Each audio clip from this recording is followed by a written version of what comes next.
Hello YouTubers, welcome to my channel. I hope you're doing well today. Let's get into it.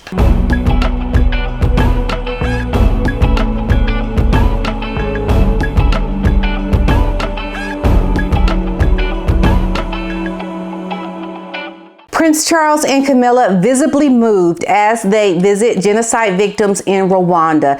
Prince Charles and Camilla, they have met with the survivors of the Rwandan genocide in Kigali ahead of the summit of the Commonwealth leaders, now where he is representing the Queen. Now during their visit, Charles and Camilla visited a church outside of the capital where the remains of victims are buried.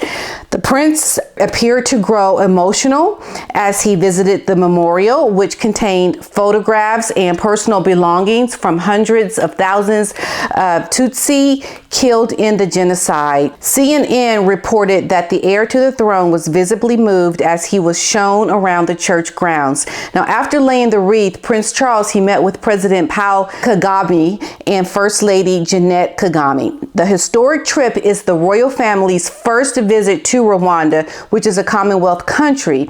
Now, Rwanda is one of the few Commonwealth nations that the Queen has not visited.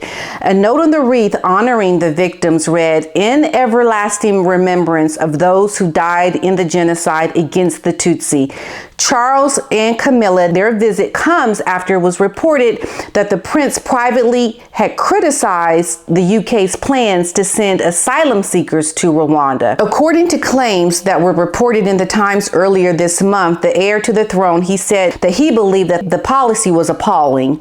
Prince Charles and Camilla, they were greeted on their arrival in Rwanda by a small group of dignitaries. Now, among those greeting the royal couple at the steps of the plane were the UK's High Commissioner to Rwanda, Omar Dyer, and Rwanda's High Commissioner to the UK, and the Prime Minister's Special Representative on the Commonwealth, Lord Hamad. Now, ahead of the Commonwealth heads of the government meeting, Charles said that the partnership had potential to make a difference on issues like climate change and providing opportunities for young people. And he added that the Commonwealth can be an unparalleled force for good in our world. And I think so too. Rwanda, we all know what happened in that genocide. It was just horrible. And it's so true what Prince Charles said is that you have to speak about it. You have to recognize it. You have to memorialize these things because they'll happen again. And it's no different than talking about the things that when we see wrongdoings, you have to speak about it, because it's like if you don't say anything, things repeat themselves and then they can spiral out of control. And this is one of those things that, my God, it is just horrific, unimaginable hate happened from that war between these two tribes. And if you haven't seen the movie with Don Cheadle, I recommend it. It's really good acting and really seems to be an actual depiction of what happened. Commending Charles and Camilla for their visit to Rwanda. I think that is very good that they've done that. Kate and William delight fans with a continuous support following their visit to the youth program in South London on Wednesday. Just a day after William's 40th birthday, the Duke and the Duchess of Cambridge, they were back at work with their full itinerary of visits. Alongside visiting, the program was focusing on helping young people get into the creative sector. They also attended the unveiling of a new statue at Waterloo Station. The Duke and the Duchess visit Elevate, a community youth group with children of all ages, which focuses on making creative and cultural industry more accessible for young people.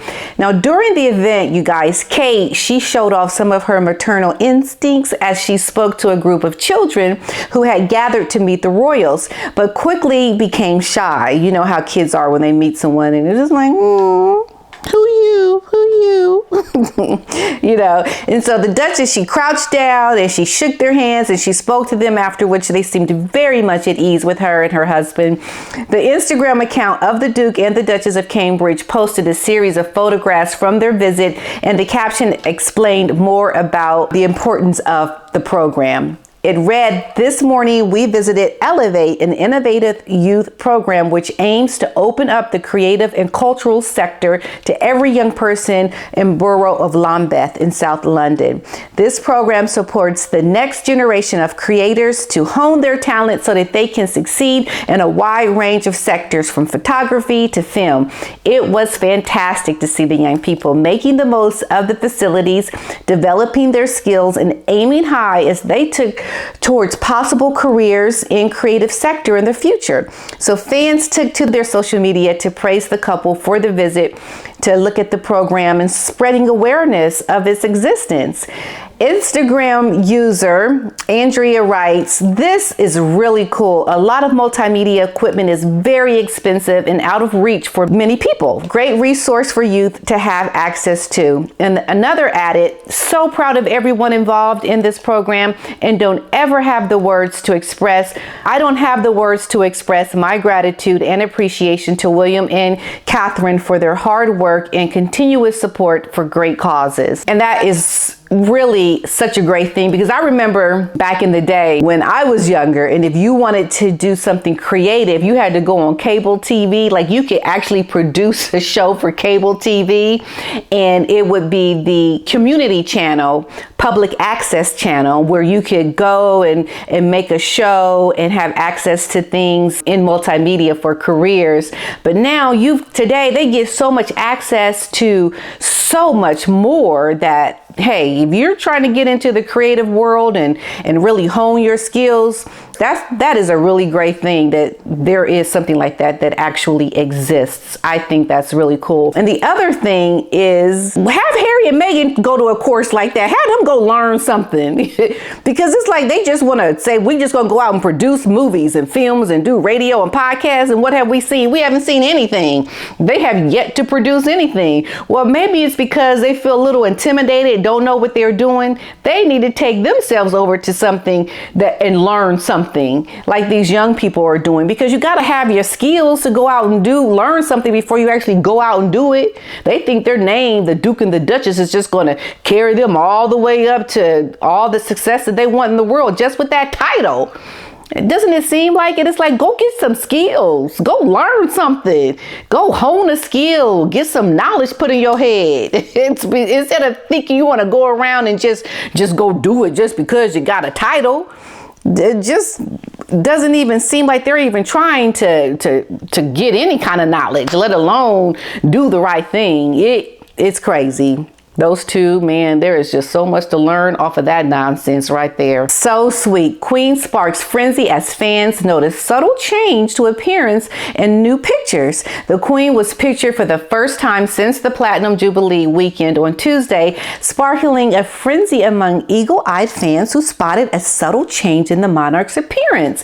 Photographed wearing a beautiful floral dress as she met with Archbishop of Canterbury, Justin Welby, at Windsor Castle. Her Majesty sent royal watchers into a guessing game as many took to social media to say something about her just looked different.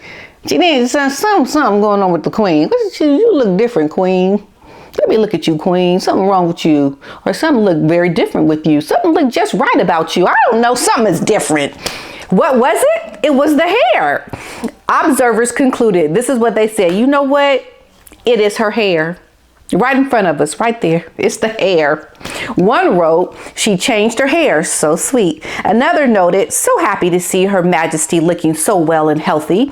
Beautiful outfit, and I love her new haircut. Mr. Welby dubbed the Queen's life as an example of a Christian life well led. The monarch appeared standing with and without her walking stick, although she had a busy start to the month as the nation celebrated her jubilee during the 4-day program of festivities. It was the first time that the Queen, just over 2 weeks, that had fans got a glimpse of her. They got a glimpse of her. Now, her public outings have been limited since October, when we know the 96-year-old spent a night in hospital. She had to cancel attendance at a series of engagements, including the COP26 Climate Change Summit in Glasgow, as well as at the Festival of Remembrance at the Remembrance Sunday cenotaph service after spraining her back.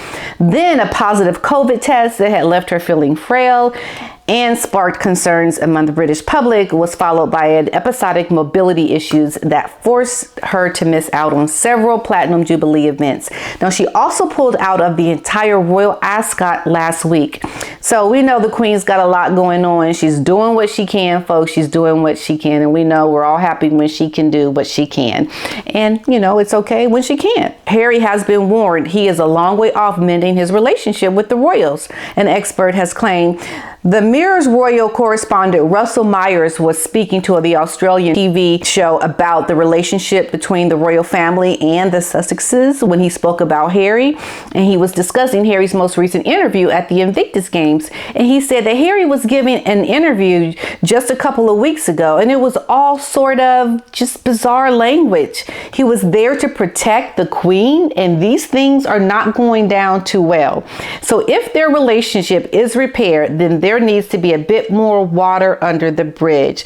Now, Russell Myers agreed with Australian TV host Richard Wilkins on the Today Show, and he claimed that the royal couple may be trying to have their cake and eat it too, kind of sort of thing, like, you know. I would say so. I would definitely say so. So he said that looking at some sort of piecemeal, that he was a long way off, and that the people that I speak to at the palace every day, who are obviously very well connected with the top players, as it were, that they are still absolutely furious. Now, he went on to say that you can't go on, you know, international television interview with Oprah Winfrey complaining about your treatment with the family, and then wanting to sit down with them when you're still giving interviews. And he also claimed that the Prince's new book that is going to be coming out, or he also explained that Prince Harry's tell-all interviews has left the palace absolutely furious. And you know, for me, it's kind of like you go out, you say all these things, you're like 3,000 miles away from the rest of your family, then you show up at dinner and you're just sitting there and everyone's looking at you like, ooh, we saw that Oprah interview, and you just sitting there going, how about those Yankees? You just trying to play it off like you don't know what they're talking about, or you don't know what's the problem is. You just sit there and act like, hey, nothing happened, like they don't have cable TV or something. I don't know. But Harry, he just got a long way to go, because he just still don't got no sense. So we just have to, let's say, you know what? He still got his sense lost. He still ain't found it yet. Okay, you guys, I will see you in the next one. I hope you enjoyed this video. Bye-bye.